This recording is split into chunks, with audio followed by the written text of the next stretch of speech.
सोनिया गांधींचं राष्ट्रप्रेम जगासमोर जाहीर आहे. सोनिया गांधींची पार्टी जिंकली की पाकिस्तानात उत्सव होतो, कालीचरण महाराज यांनी टीका केली. भारतात मुसलमानांची संख्या वाढत चालली आहे, कालीचरण महाराज यांनी हे वक्तव्य केलं. ची मानसिक स्थिती सगळ्या जगासमोर जाहीर आहे. त्यांना राष्ट्राप्रती किती प्रेम आहे हेही सगळ्या जगासमोर जाहीर आहे. त्यांची पार्टी जिंकली कुठेही की पाकिस्तानात जय जयकार, त्या पाकिस्तानात उत्सव मनवला जातो. तर त्या पार्टीला कोणाचं समर्थन आहे हे जग जाहीर आहे. मग त्यांची राष्ट्रनिष्ठा कशी काय राहणार, त्यांची धर्मनिष्ठा कशी राहणार, भारत मातेच्या प्रती त्यांची निष्ठा कशी काय राहणार.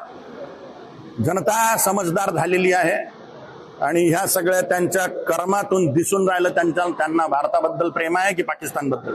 भारतात हिंदू अल्पसंख्यक होत चाललेला आहे.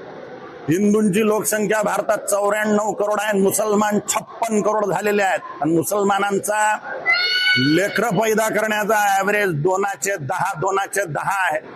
एक जोडा 10 लेकरं पैदा करून राहिलेला आहे. हिंदूंचा एक जोडा 1 लेकरू पैदा करून राहिला आहे. 2/1 असे हिंदू घटून राहिलेले आहेत आणि मुसलमान 2/10 असे 10 पट वाढून राहिलेले आहेत. याचा विचार हिंदूंनी केला पाहिजे. जर हिंदूंची लोकसंख्या अशीच घटत राहिली तर मुसलमानांनी निसंशय गजवा करतील आणि सगळ्या हिंदूंना जबरन धर्म सोडवून मुसलमान बनवण्यात येईल. या संकटाकडे हिंदूंनी लक्ष दिलं पाहिजे आणि कमीत कमी 2/2 तरी जन्माला घाला हिंदूंनो, नाही तर संन्यासी होऊन राष्ट्रकार्य धर्मकार्य करा.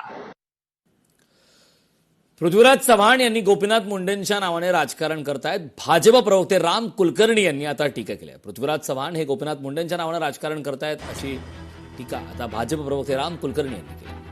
तर गोपीनाथ मुंडे हे काँग्रेसमध्ये प्रवेश करणार होते, सर्व काही ठरलं होतं, मात्र मनमोहन सिंगांचा विरोध होता आणि त्यामुळे हा मुद्दा रखडला अशी टीका, असा गौप्यस्फोट पृथ्वीराज चव्हाण यांनी केला होता. मात्र त्यानंतर त्यावरती आता भाजप प्रवक्ते राम कुलकर्णी यांनी आता पृथ्वीराज चव्हाण यांच्यावर टीका केली. पृथ्वीराज चव्हाण यांना काँग्रेस पक्षाच्या बाजूला खड्यासारखं ठेवून दिलं आणि तेव्हापासून ते पक्षांतर्गत अस्वस्थ आहेत आणि कुठल्याही प्रक्रियेमध्ये चव्हाणांना ठेवलं नाही. उलट 2024 विधानसभा निवडणुकीत सातारा दक्षिण मधून चव्हाण यांचा पराभव झाला आणि तो काँग्रेस नेत्यांनी सुद्धा केला.